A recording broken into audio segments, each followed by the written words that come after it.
घ्या तर ह्या कलावंताने जे काय ज्येष्ठ कलावंतांनी आम्हाला जे काय शिकवण दिली ते आतापर्यंत आमच्या डोक्यात आहे। आजकाल जमाना डिजिटल आहे, माध्यम आता भरपूर आहे, मोठमोठे विको साऊंड आहे। 3 तासाचा कार्यक्रमामध्ये कलावंत आपण लाखो रुपये त्या कलावंताला देऊन आपण बोलावतो आणि फक्त 3 तासामध्ये ते काय गातात आणि पैसे घेऊन निघून जातात। अशी परिस्थिती पूर्वी नव्हती। कोणताही कलाकार तुम्हाला पैशाची मागणी करायचा नाही। बाबासाहेबांच्या विचारानं तो वेडा झालेला ध्येय वेडा होता, पण ती परिस्थिती आज राहिलेली नाही। म्हणून बाबासाहेबांनी कायद्यामध्ये कलावंताला मोठं स्थान देऊन त्यांच्याविषयी जे काही सुविधा आहेत त्या घटनेमध्ये लिहिलेल्या आहेत। पण वाडेकरी आपल्याला आपले असावे लागतात। म्हणून या ठिकाणी मंत्रालय मुंबईच्या माध्यमातून भारतजी वानखेडे, आमच्या संघटनेचे महाराष्ट्र प्रदेशाध्यक्ष प्रमोदजी गजभारे यांनी हे जे काही जिल्ह्यावर जिम्मेदारी टाकली आणि जिल्ह्यामध्ये शाखा ओपन करण्याचा आम्ही एक पहिला कार्यक्रम हाती घेतला।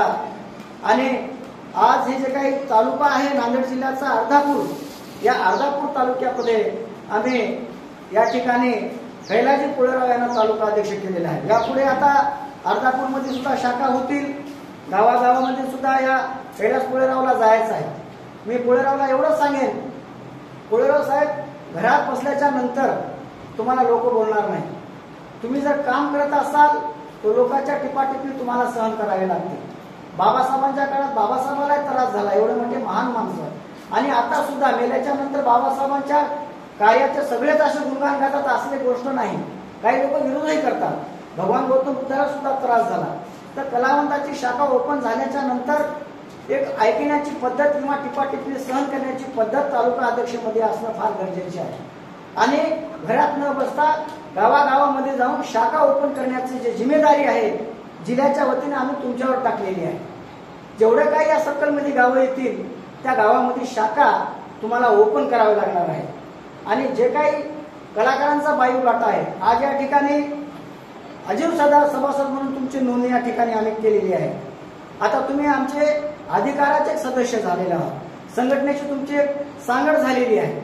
आता यानंतर जे काही सुविधा तुम्हाला आम्ही या संघटनेच्या वतीने देऊ, तर वारंवार जे काही शासनाच्या वतीने जे काही उपलब्ध होतील त्या अनुषंगाने बैठकी होतील। महिन्याच्या अखेरी याला तुमची इथं बैठक असली पाहिजे, तुमचा अहवाल जिल्ह्याला दिला पाहिजे। जिल्ह्यावर एक मोठी बैठक असेल महिन्याच्या अखेरी आठवड्यामध्ये, तर सर्व कलावंतांना त्या ठिकाणी यायचं आहे।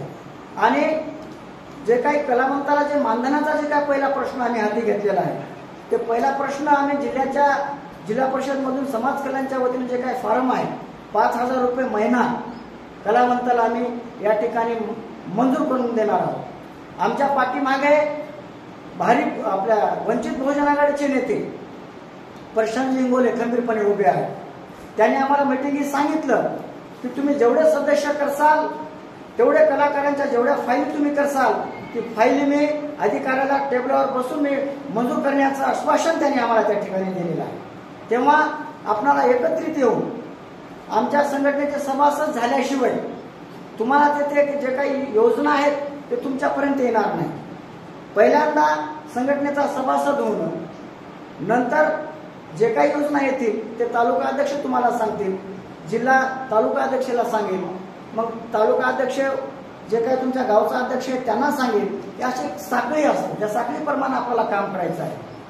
आणि मग आज या ठिकाणी जेवढे काही सभासद तुम्ही इथं झालात त्यांना आम्ही मान्यवरांच्या हस्ते पत्र देणार आहोत। आणि मग पत्र दिल्याच्या नंतर उर्वरित जे काही पत्र असतील सभासदांचे ते आम्ही तालुका अध्यक्षाला आम्ही सुपूर्द करणार आहोत। तालुका अध्यक्ष आमच्याकडे ज्याची जे काही फीस लावलेली आहे ते फीस घेऊन येईल। मला वाटतं प्रत्येक सभासदांना किंवा कार्यकर्ता असो त्याच्यामधला किंवा पदाधिकारी असो त्यांना 500 रुपये फीस आहे, कमी जास्त ठेवलेली नाही।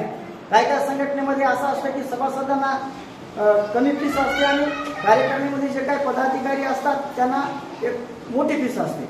पण जे काही भारत वानखेडे साहेब आहेत त्यांच्याशी चर्चा करून त्यांनी सांगितलं की सर्वांना समान तिथं सभासद फीस आहे।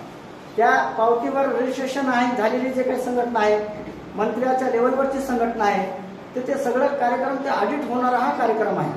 त्याच्यामध्ये कुणालाही शंका कुशंका घेण्याची गरज नाही। प्रत्येकाचा हिशोब जिल्ह्यावर तुम्ही विचारू शकता। सभासद झालात म्हणजे तुम्हाला अधिकार आहे ते विचारायचा। व आमचे कामं कुठपर्यंत आले, आमचे कामं इथपर्यंत झालेत, मग कामं हे आहे झाले की नाही हे तुम्हाला विचारायची म्हणजे परवानगी आता आम्ही सभासद झाल्याच्या नंतर ते दिल्या जाते. तर या ठिकाणी जेवढे काही सदस्य आता या ठिकाणी होणार आहेत त्यानंतर त्याचा सत्कार होईल आणि पत्र वाटप होईल. सांगायचं तात्पर्य असं आहे की संघटनेमध्ये आमच्या संघटनेत जेवढं काही काम होईल ते पारदर्शक आहेत. आमच्या पाठीशी विश्वनाथदादा चिंतुले सारखे, प्रभू सावंत सारखे आणि कनिक कृष्ण सारखे आमचे सचिव असल्यामुळं कोणत्याही शंका कुशंका घेण्याचं कारण तुम्हाला नाही किंवा जागा राहणार नाही. आता सरोदे साहेबांनी सांगितलं की अर्धापूर तालुका आहे